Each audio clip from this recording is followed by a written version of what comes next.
We're going to go ahead and get started. Hi, everyone. Welcome to day 3 of the Water and Health Conference at UNC. Really glad that you are all here today for these verbal presentations on non-household settings. My name is Nikki Banky. I'm with the Water Institute at UNC, and I'll be the moderator for this session. So before we get started, I just have a couple of technical instructions. You've probably heard this before, but if not, here you go. First, this session is being recorded. So for folks who cannot attend this session live, everyone except the verbal presenters is muted. And please note that any questions that you have for the speaker should be typed into the Pathable chat box through the conference platform and not through Zoom. The Zoom chat is disabled, so please go through Pathable. I encourage you to ask lots of questions because we have 10 minutes for presentations and 5 minutes for Q&A after each presentation. And that should be all of my announcements. And so we're going to go with our first speaker, who is Adam Drolet from PATH. Adam, go ahead and share your slides.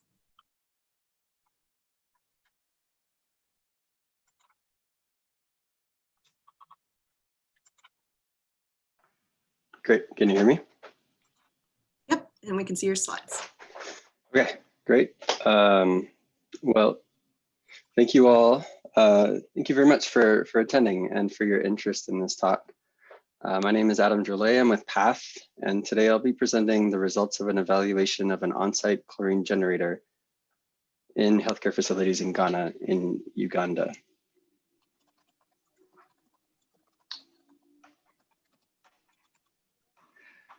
So, starting off with why is this work relevant? Hospital-acquired infections adversely affect hundreds of millions of individuals. There we go. Hundreds of millions of individuals worldwide, and lead to significant financial burden for patients and health systems. The WHO reports a pooled prevalence of HAIs in mixed populations of roughly 15.5% in low and middle income countries, while only about half of that in high income countries at 7.6%. Bacteria themselves account for roughly 90% of all nosocomial infections or hospital-acquired infections, and are transmitted through a variety of direct and indirect pathways. Various studies have shown how multimodal wash and infection prevention control strategies, those that incorporate training, capacity building, appropriate cleaning products, supervision and auditing, and a focus on leadership, can significantly improve HAI prevalence rates by as much as 70%. So one component, critical component of these multimodal strategies is improving the availability and quality of cleaning agents. In this case, we decided to focus on chlorine. And why? Because chlorine is a widely used effective disinfectant recommended for infection prevention control in healthcare settings. But it's the consistency, that availability that is lacking. And digging a little bit deeper into that and the root causes, we found that barriers to consistent access include limited budgets for medical supplies, challenges around maintaining inventory and forecasting, and distribution challenges.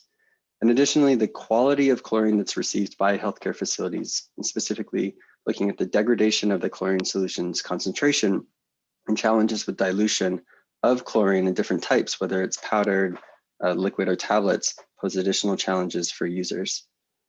So to address this gap, PATH aimed to PATH partnered with a private sector manufacturer, MSR Global Health, to develop an on-site user-designed chlorine generator for low resource settings. This device is called the Cofie Station Chlorine Generator that you see pictured here. And you can see the specifications for the device. Broadly speaking, it produces 3 liters of a 1.0% solution per hour. It's a flow-through system, so it's not a batch system, it's a continuous production, using salt, water, and electricity. And the unit you see here is the 4th design iteration that we've produced over the past couple of years. We sought to evaluate this prototype in healthcare facilities in Ghana and Uganda.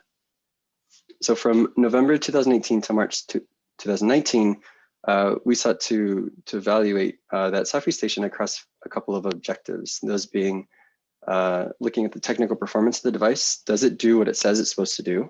looking at the acceptability. What do users view as the level of acceptability of the device? And then secondary objectives related to, does the Cofie station lead to a 5-year cost savings in healthcare facilities? And does it lead to any changes in the chlorine availability for those healthcare facilities?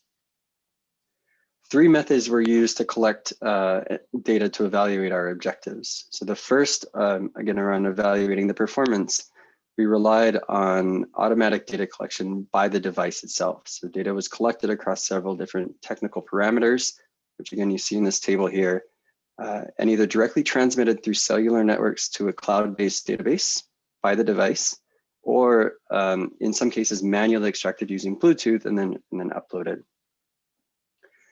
Acceptability with data was collected by using semi-structured questionnaires from a variety of different users: device users, chlorine users, hospital store administrators, hospital store managers, and procurement personnel at baseline and endline. And here you can see the components that we sought to look at. Finally, costing data was collected by reviewing chlorine stock cards prior to the start of the evaluation, and up to 12 months of data as available to determine the chlorine volumes that were received and to determine a total cost of that chlorine for that period. In terms of our study locations, again, we focused on Ghana and Uganda. In Ghana, we centered around district hospitals, and those included both government and private not-for-profit. As well as in Uganda, we had a greater mix, everything from regional referral hospitals to health center level 4s, and a variety of different government, not-for-profit, and for-profit facilities. So what did we find? In terms of looking at the chlorine availability piece that I mentioned was a clear gap. Our data looking at those chlorine stock cards validated that there is a significant gap in terms of chlorine availability that hospitals and healthcare facilities face. In Ghana, the healthcare facilities that we looked at, all 10 facilities, face an average of 2.1 stockouts per year, lasting an average of almost 2 weeks, 13.1 days. In Uganda, the situation is a bit worse, 2.5 stockouts per year, lasting an average of nearly 20 days apiece. So again, considerable amount of time that these facilities are facing without chlorine. And qualitative feedback around what are the implications of these stockouts, pointing to 3 clear themes, those being hospitals often receive inadequate supply or reduced volumes in their requests. So if they request 20 liters, they might get 15 or 10, which leads to chlorine rationing and chlorine stockouts. The second theme was patients in many instances are asked to bring in their own chlorine for medical procedures. And this includes surgeries, inpatient, outpatient surgeries, including deliveries and such. And the third is there's this perceived patient safety and healthcare facility or healthcare staff issue and around the psychological cost of not having chlorine for disinfection. Regarding the performance of the device, while the devices were performing, you can see here there was a performance target that's bolded across those different criteria. And the average result for devices across both countries and combined shows that the devices did perform within those target parameters. However, there were issues around the long-term functionality of the devices. So in Ghana, of the 20 units that were installed, 8 units function without issue and 12 reported issues, those being mainly around leakage, around loose fittings. There are also software issues that screens stuck on certain pages, challenges with the devices sending data. And then third were use case issues where the temperature of the water caused error messages to pop up because the temperature of the oxidant, the chlorine was beyond that threshold that we had. In Uganda, the situation was somewhat similar, but a little better. So the Uganda study started 2 months after the Ghana study started, and we were able to do some preventative maintenance. So here you see of the 14 units that were installed, 9 function without issues, and 5 did report issues, again, along the same lines of what went wrong. In terms of acceptability, we saw high rates of acceptability across chlorine users, device users, and hospital administrators, ranging from 82 to 90%. Negative responses were very low, and most of the issues that were raised were around workloads and integration of the Cofie station and chlorine generator into IPC practices. Additional results around break-even and cost. We saw significant potential cost savings in healthcare facilities. In Ghana, 7 of the 10 healthcare facilities would break even in 5 years, and with a total estimated cost savings of 29% over those 5 years. And in Uganda, there are 9 of the 12 facilities would break even, with an estimated 55% reduction in chlorine costs.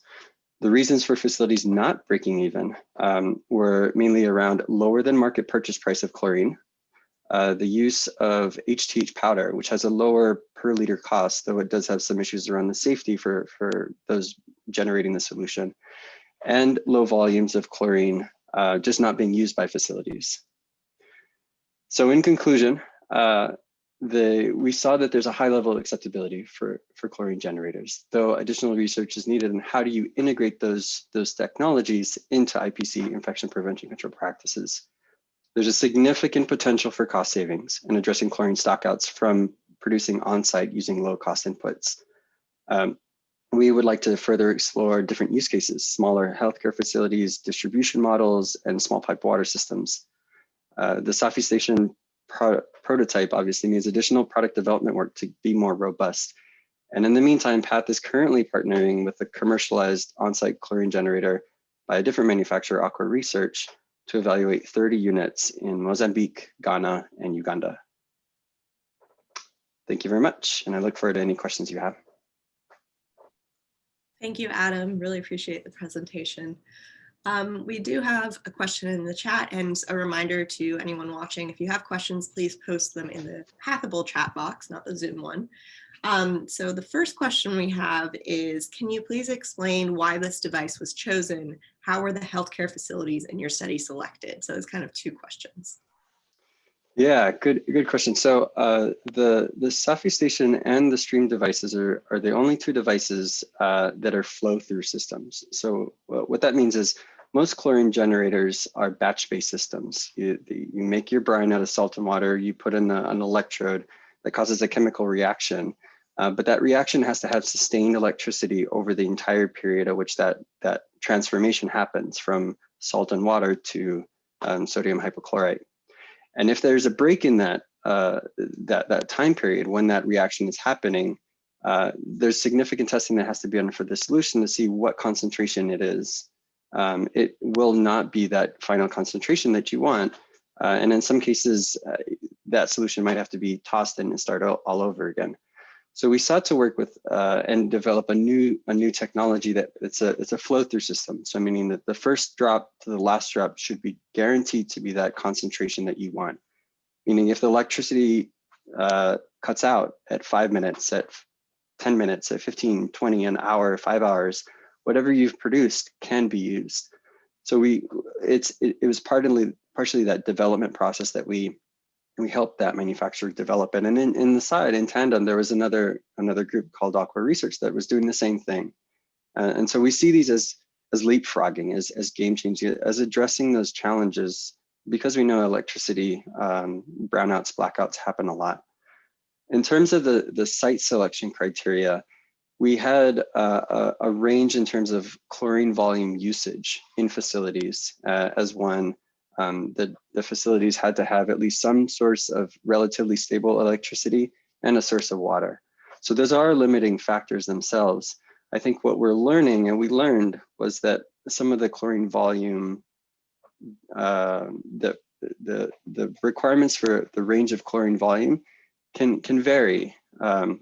One, because of those volumes may be potentially wrong in some ways, meaning that they're artificial, that there's dampening of the supply that actually gets there. And we saw that actually some of the data that wasn't presented in Ghana, the devices produced roughly about the same as what was received in terms of chlorine volume in those facilities. In Uganda, there was a 500% increase in certain facilities in chlorine volume available, showing that again, the amount that chlorine that facilities receive is less than is needed. There's a big question about that. So I hope that addresses your question, but please follow up with me if it doesn't. Thanks for that answer. Appreciate it. We got a couple more. Oh, wow. A bunch more actually came in. Can you generalize the findings from African settings with other resource poor settings in different geographical regions?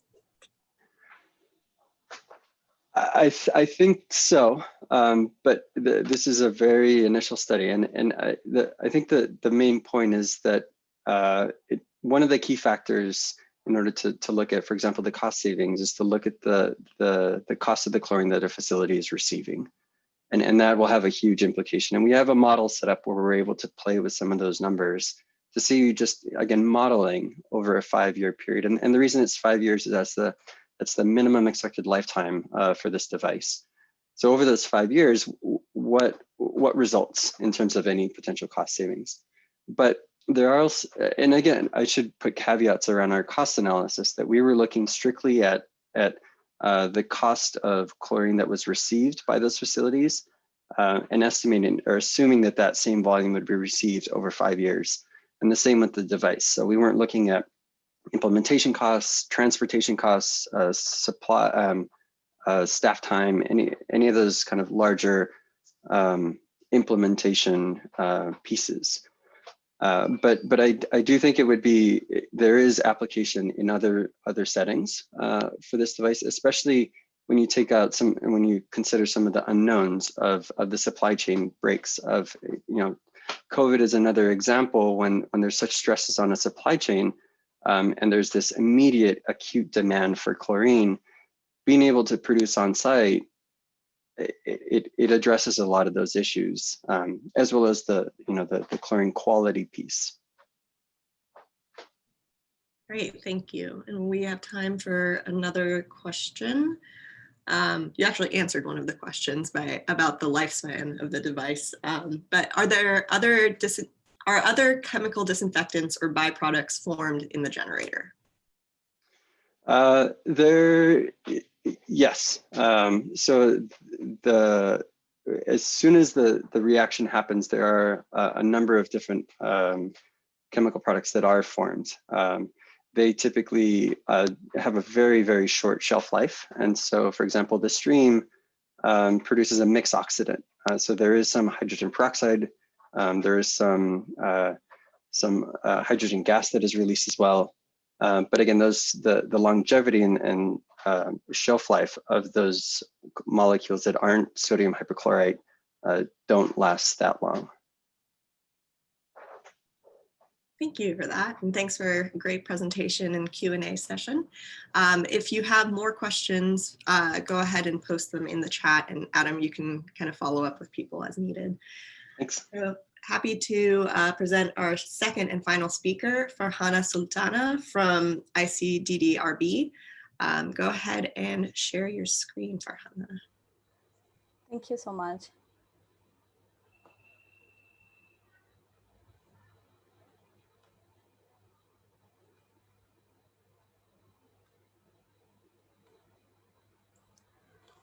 Hello everyone, welcome to my presentation that evaluates menstrual hygiene management intervention among urban and rural schools in Bangladesh. We were interested in Bangladeshi schools because girls in low-income countries, including Bangladesh, lack menstrual hygiene management facilities, combining products, privacy, education, sanitation, and disposal facilities, which contributes inadequate MHM practices and 40% of school absences among girls for an average of 3 days per month. Recent attention has been paid to how menstruation affects girls at schools and the challenges it presents on their attendance, performance, and right to education. One of the attentions was made by the Ministry of Education in Bangladesh that circulated a memorandum in June 2015 that aims to ensure proper MHM in schools. Among others, the memorandum wants to ensure focal female teachers so that they could sensitize and discuss MHM and puberty issues and arrangements of disposal bins in the toilets. However, there is a lack of evidence on how to cost effectively improve the lives of menstruating girls, and there is a lack of clear strategy that advocates putting policies in practice, makes it difficult to implement the memorandum. Therefore, we conducted this study from August 2016 to July 2018 in 8 co-ed schools in urban Dhaka that you can see from the map. Out of 80 schools, we conducted a formative study in 4 schools, and we then piloted the intervention in 4 other schools. This presentation today includes the results from the 4 pilot schools, and our target population was school children aged 10 to 16 years old. We aim to develop a novel intervention, novel menstrual hygiene management intervention, so that we could create supportive environment for girls so that they could attend school during menstruation, and also to pilot test the intervention and evaluate the uptake of the targeted practices in terms of the intervention facilities, such as products and others. The intervention design included 4 components. First, supportive environment, as part of which we provided low-cost MHM products, locally available disposal systems for disposable pads, behavior change communication materials, training of teachers, as part of which we trained 20 male and female teachers to deliver MHM and puberty sessions. Third, maintenance, as part of which we formed school-based gender committees consist of students, teachers, education authorities, janitors, and school management committee members, and improvement in policy implementation, for which we formed an MHM working group. You can see the picture from the bottom, and the stakeholders were included from the Ministry of Education, Family Planning, media partners, manufacturers, and also the NGOs working on MHM.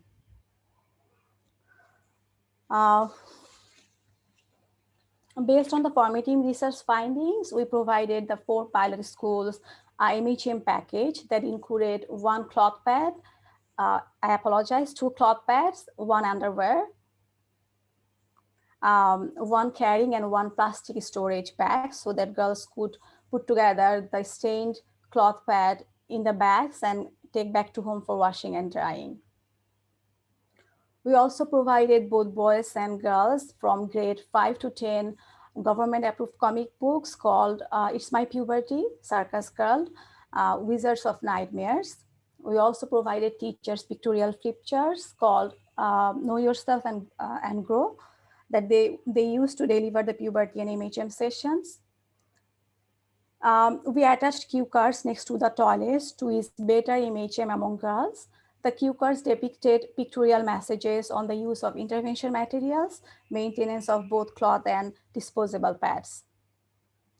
We also provided girls calendars so that they could manage their menstruation and track their menstruation in a better way. To assess the intervention, we conducted a baseline survey of 527 girls. And after 6 months of the intervention, we also conducted an inline survey of 528 girls.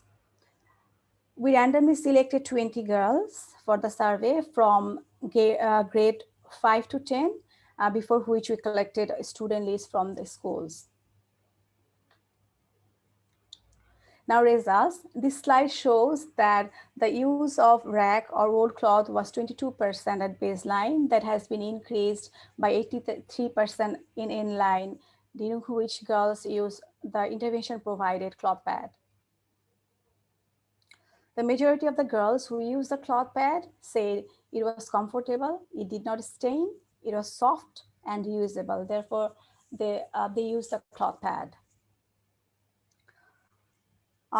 This slide shows the maintenance, particularly washing. The washing of the cloth pad using detergent, soap, and water has been increased by 15% in inline.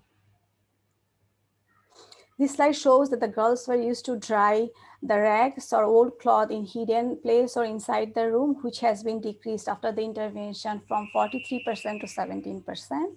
Also, after the intervention, the girls were more prone to dry their cloth pads or cloths in open air, which has been increased from 38% to 74%.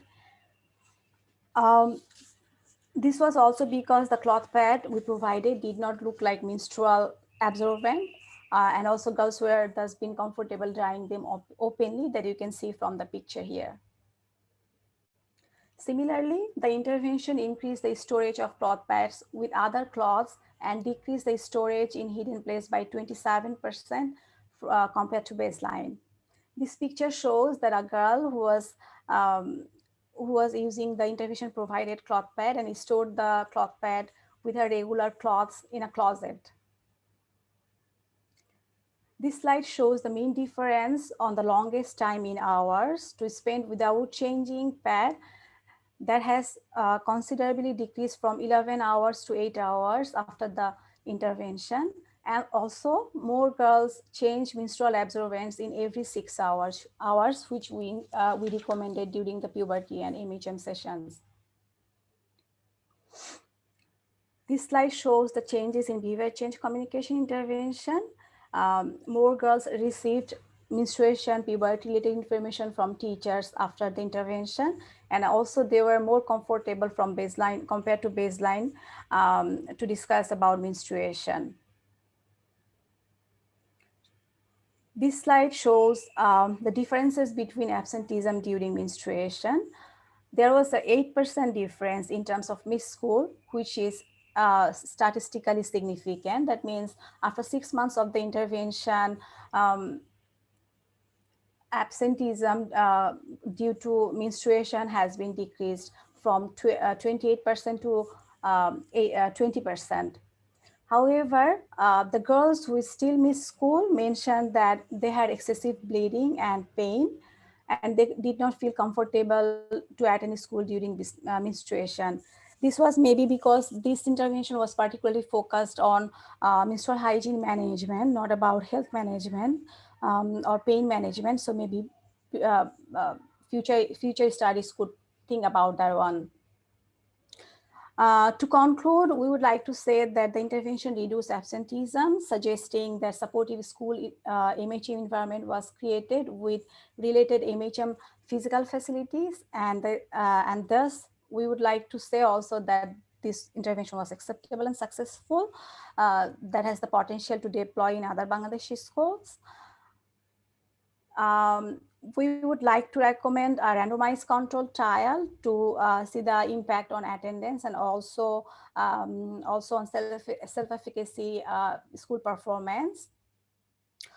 We recommend to involve the education ministry so that MHM related interventions could be provided with other sexual and reproductive health programs that the government is currently running. Also, we would like to say that most MHM programs often recommend disposable pads as a solution, which contribute to thousands of tons of waste each year. However, Bangladesh lacks proper waste management system. Additionally, over 80% of the women and girls use cloth or rags. So we believe exploring entrepreneurship models have the potential to promote reusable cloth pads in schools and community. Thank you so much. We would like to thank Bill and Melinda Gates Foundation for the funding, and ICD Derby thanks its core donors for their ongoing support. Thank you. Thank you so much, Farhana. Thanks for sharing about MHM, which is a really important and often neglected aspect of WASH. Looking to see if anyone has posted anything in the chat. In the meantime, I actually have a question for you. Sure. I'd love to hear a bit more about the development of the comic book that you included in the intervention. You mentioned it was government approved. I'm just curious about the development of and approval process of that. Okay, so it was USAID funded study. ICDB long back developed those with BCCP, which is Bangladesh government institution that promotes education materials, behavior change communication materials. So they approved those, all these, this is research-based comic books that was made for the adolescent boys and girls in Bangladesh. So government approved that, and also government provided all the information to the schools and other places where needed. So Is My Puberty is a general book that talks about the general curiosity that adolescent would have, why menstruation happens, what is ejaculation, all these things. Circus Girls is particularly about for the girls who reach menarche or who has menstruation, all these things about menstruation particularly. And Wizard of Nightmares is particularly for the boys who goes through the pubertal changes during the teenage. Great, thanks for entertaining my question. I appreciate it. We've had a question in the chat. Says, thank you for your presentation, Farhana. By any chance, was there any outreach or discussion with parents? Yes, we did actually. When we started providing the intervention, when we deployed the intervention, our team of researchers went to the schools where they have school management committee members, parent teachers, association members. We had the discussion about what we're going to do and how we'll be doing these things, why it is important. There are a lot of questions, and we made them assured that all the things are important and government approved books we will be providing government approved books. There were so many suggestions from them also that we took into consideration to develop the intervention, and we just reflected all those things in the intervention. Thank you. Looks like, okay, it doesn't look like we have any more questions, but I'm going to give a few more seconds. Oh, congratulations on your progress, that person responded. Thank you. So since we don't have any more questions, thank you, Farhana. Thank you, Adam, for great presentations today. I just have a couple of closing announcements, and then I'll send you all on your way. First, we have an exhibit hall with all of our sponsors. Today from 3 to 3:30, please stop by and say hello to them virtually. And then also we have a young professionals event called Careers in Wash, where we'll do speed networking and a happy hour. So please take advantage of that opportunity. And then the last set of poster presentations is tomorrow afternoon. So please join for that. And I hope you enjoy the rest of the conference. Those posters are at 3:15 tomorrow. Thank you all so much. Bye.